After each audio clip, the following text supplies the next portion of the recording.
नमस्कार दोस्तों, स्वागत है आप सभी का आपके अपने यूट्यूब चैनल शोभित एकेडमी में। इस वीडियो में डिस्कस करेंगे बिहार शिक्षक भर्ती में जो आपका रिजल्ट आया है उसके बारे में। और रिजल्ट ये आपका आया है कक्षा 9 से कक्षा 10 के लिए जिन विद्यार्थियों ने टीचर के लिए आवेदन किया था उनके लिए। और यहाँ विषय हम बात करने वाले हैं संस्कृत के विषय में। ठीक है, तो जिन छात्रों ने आवेदन किया था संस्कृत विषय से और कक्षा 9 से कक्षा 10 के लिए, उनके लिए वीडियो है।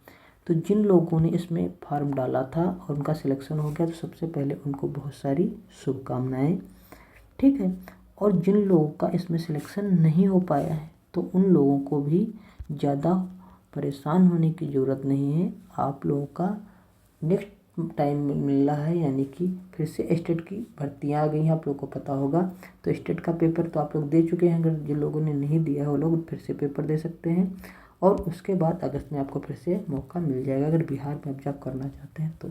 उसके अलावा भी कई स्टेट में आएगा, हो सकता है आपके स्टेट में आ जाए तो वहाँ आपका सिलेक्शन हो जाए। तो जो लोग इसमें सेलेक्ट हो गए यहाँ पर अपना जाकर रिजल्ट देख सकते हैं। हम बात करने वाली हैं इसमें कि जो कट ऑफ गई है वो कितनी गई, तो देख लेते हैं कट ऑफ के बारे में।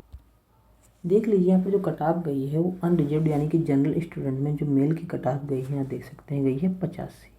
ठीक है, और ये कट ऑफ आपके लिखी यहाँ पर लिखा है पार्ट 3, उसकी कट ऑफ लिखी है यहाँ पर 69।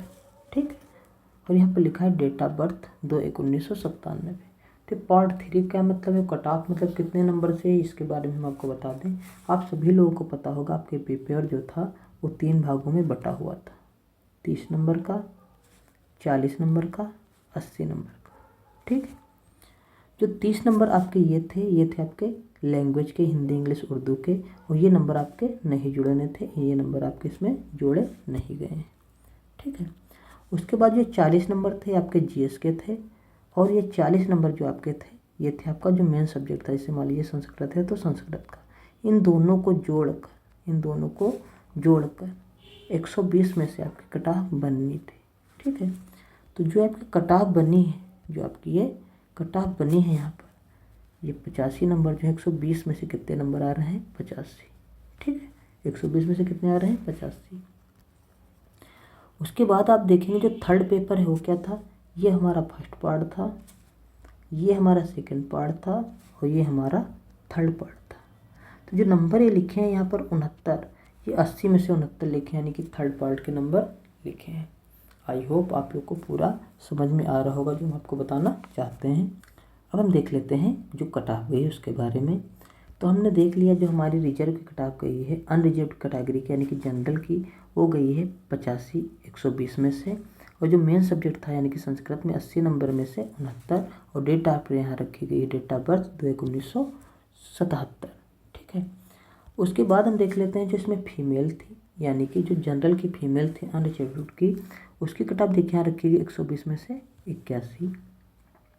वहीं जो पार्ट 3 80 में से रखी गई 64, और डेट ऑफ बर्थ रखी गई 10/1/1994। ठीक है, उसके बाद हम देख सकते हैं यहाँ पर जो EWS के मेल के स्टूडेंट थे उनके लिए कट ऑफ देखिए रखी गई यहाँ पर 74। उसके बाद यहाँ पर देख सकते हैं जो आपका मेन सब्जेक्ट था उसमें 80 में से 60, और यहाँ पर डेट ऑफ बर्थ रखी गई 15/1/1999। ठीक है, उसके बाद EWS के जो फीमेल कैंडिडेट थे उनके लिए कट ऑफ देखिए रखी गई 66। कितनी रखी गई है, 66 120 में से। और यहाँ पर रखी गई है 51, ये रखी गई 80 नंबर में से। और कट ऑफ जो यहाँ डेट ऑफ बर्थ रखी गई 7/12/1994। ठीक है, उसके बाद देखेंगे जो SC कैंडिडेट थे हमारे वो मेल कैटेगरी के, उनकी कट ऑफ यहाँ पर 120 में से रखी गई 40। यहाँ कितनी कम कट ऑफ गई है। और जो मेन सब्जेक्ट था उसमें 80 में से 25, और डेट ऑफ बर्थ यहाँ पर रखी गई 6/4/1986। ठीक है, उसके बाद यहाँ पर आप देखेंगे जो SC फीमेल कैटेगरी थी उनकी कट ऑफ यहाँ देखेंगे रखी गई 41। ठीक है, और यहाँ पर आप देख सकते हैं इनका मेन सब्जेक्ट था उसमें 80 में से 32, और डेट ऑफ बर्थ यहाँ पर रखी गई है 10/9/1996। ठीक है, उसके जो ST कैंडिडेट थे उनमें देखिए जो हमारे मेल कैंडिडेट थे उनकी कट ऑफ गई है 56 120 में से, और जो उनका मेन सब्जेक्ट था उसमें 80 में से 46, और जो डेट ऑफ बर्थ उनकी गई है देख लीजिए 16/1/1971। ठीक है, अब हम देख लेते हैं ST में जो फीमेल कैंडिडेट थी उनकी कट ऑफ क्या थी। जो ST फीमेल कट ऑफ गई है ST फीमेल की, उनकी कट आप देख सकते हैं 120 में से 42।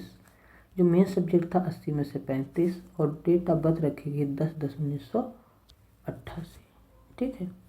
उसके बाद यहाँ पर देखेंगे जो EBC में मेल कैंडिडेट थे उनकी कट ऑफ 120 में से यहाँ पर गई है 42 और मेन सब्जेक्ट में यानी कि 80 में से 36 गई है और डेट ऑफ बर्थ यहाँ रखी गई 21/9/1989। ठीक है। उसके बाद यहाँ पर देखेंगे EBC जो फीमेल कैटेगरी गई है वो वहाँ पर देख सकते हैं गई है 120 में से 39, मेन सब्जेक्ट यानी कि 80 में से 33 और डेट ऑफ बर्थ गई है 20/7/1978। ठीक है। उसके बाद यहाँ पर देख सकते हैं आप जो EBC कैटेगरी के जो मेल कैंडिडेट हैं उनकी कट ऑफ यहाँ पर गई 120 में से 56, 88 में से 42 और यहाँ पर देख सकते हैं 8/2/1984 यानी कि डेट ऑफ बर्थ रखी गई 8/2/1984। उसके बाद जिसमें फीमेल कैंडिडेट थे उनकी कट ऑफ देख सकते हैं, उनकी कट ऑफ गई है 120 में से 56 और जो मेन सब्जेक्ट था उसमें गई 80 में से 46 और डेट ऑफ बर्थ रखी गई है 10/2/1994। उसके बाद यहाँ पर देखेंगे आप जो BCL कैंडिडेट थे उनके लिए कट ऑफ यहाँ कट ऑफ गई है 120 में से 40 और यहाँ पर आप देख सकते हैं जो मेन सब्जेक्ट था उसमें 80 में से 36 और डेट ऑफ बर्थ रखी गई है 15/5/1987। ठीक है। उसके बाद हम देख लेते हैं जो डिसेबल्ड कैटेगरी के स्टूडेंट थे उनके लिए कट ऑफ यहाँ पर देखिए जो 4th कैटेगरी की गई थी उसमें गई थी यहाँ पर 46 और यहाँ जो मेन सब्जेक्ट था उसमें 32 और डेट ऑफ बर्थ यहाँ रखी गई 31/3/1992। ठीक है। उसका डिसेबल्ड के और प्रकार थे उनमें देख लेते हैं कट ऑफ क्या गई है। उसका देख लेते हैं डिसेबल्ड में जो DT कैटेगरी थी उसमें कट ऑफ यहाँ पर गई है 61 और यहाँ पर देख सकते हैं कट ऑफ गई है 49 जो मेन सब्जेक्ट था 80 में से और यहाँ रखी गई डेट ऑफ बर्थ 15/10/1982। ठीक। उसका डिसेबल्ड OH कैटेगरी के जो स्टूडेंट थे उनकी कट ऑफ 120 में से रखी गई यहाँ पर 49। उसका देख सकते हैं जो मेन सब्जेक्ट था उसमें 80 में से 42 और डेट ऑफ बर्थ यहाँ रखी गई 14/1/1992। ठीक है। उसका देख लेते हैं जो डिसेबल्ड MD कैटेगरी के स्टूडेंट थे उनकी कट ऑफ यहाँ पर देख सकते हैं गई है 63 120 में से, मेन सब्जेक्ट में रखी गई है 52 और डेट ऑफ बर्थ यहाँ पर रखी 3/12/1998। ठीक है। अब ऐसे स्टूडेंट जिनके ग्रैंडफादर फ्रीडम फाइटर थे या फ्रीडम फाइटर के जो ग्रैंडसन हैं उनके लिए यहाँ कट ऑफ देखी गई है 59 120 में से, जो मेन सब्जेक्ट था उसमें 52 गई है, डेट ऑफ बर्थ है 7/2/1991। ठीक है। आई होप आप लोग को इसमें सारी कट ऑफ समझ में आ गई होगी और कुछ लोगों के मन में डाउट है क्योंकि कुछ लोग जो हैं कट ऑफ को क्लियर कर चुके हैं उनका सिलेक्शन नहीं हुआ है तो उनका डाउट हम क्लियर कर दे रहे हैं कि कट ऑफ ज़्यादा होने के बाद भी सिलेक्शन क्यों नहीं हुआ है। कट ऑफ का मतलब हम इससे है कि जैसे यहाँ पर मान लीजिए जनरल की कट ऑफ गई है 85। ठीक है। तो उनके 85 नंबर होने के बाद भी सिलेक्शन नहीं हुआ है इसलिए परेशान है। तो हम बता दे रहे हैं ऐसा क्यों हो रहा होगा, क्योंकि 85 नंबर इधर तो आपका सिलेक्शन क्यों नहीं हुआ। ठीक है। मान लीजिए आप लोगों ने पेपर दिया और आपके नंबर इसमें आ गए 120 में से 85। मान लीजिए आप हैं, आपने पेपर दिया, आपके नंबर कितने आ गए 120 में से 85। एक दूसरे स्टूडेंट ने पेपर दिया, उसके भी नंबर कितने आ गए मान लीजिए 85। ठीक। कट ऑफ भी 85 गई है और मान लीजिए सीट एक ही है, मान लीजिए सीट एक ही है। अब किसको लिया जाएगा ये हम आपको बताने की कोशिश कर रहे हैं। इस कंडीशन में हम देखते हैं तो 120 में आप लोग लाए हैं, इस कंडीशन में देखते जाते आपका 30 नंबर का लैंग्वेज का बचा था उसमें देखा जाएगा। मान लीजिए आपने यहाँ पर लाए हैं लैंग्वेज में से 15 नंबर क्योंकि नो क्वालिफाइंग था, इसने लाए हैं 20 नंबर। तो यहाँ पर देखा जाएगा कि आप दोनों लोगों के जो मार्क्स हैं बराबर हैं, तो लैंग्वेज में देखा जाएगा किसके नंबर ज़्यादा हैं। तो इस स्टूडेंट के नंबर ज़्यादा हैं इसलिए इसका सिलेक्शन हो जाएगा और यहाँ पर आपका सिलेक्शन नहीं होगा। ठीक है। और मान लीजिए यहाँ पर भी अगर आपके नंबर बराबर आ जाते हैं तब देखी जाएगी डेट ऑफ बर्थ। ठीक है।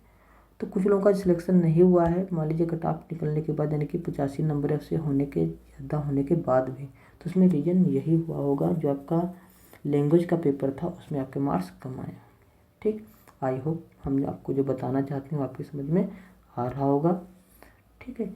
तब भी अगर आपके मन में कोई डाउट रह सकता है तो आप हमें कमेंट कर बता सकते हैं और अगर वीडियो अच्छा लगा तो वीडियो को लाइक कर लीजिए और चैनल पर नए हैं तो चैनल को सब्सक्राइब कर लीजिए। वीडियो देखने के लिए बहुत बहुत धन्यवाद। Thank you very much.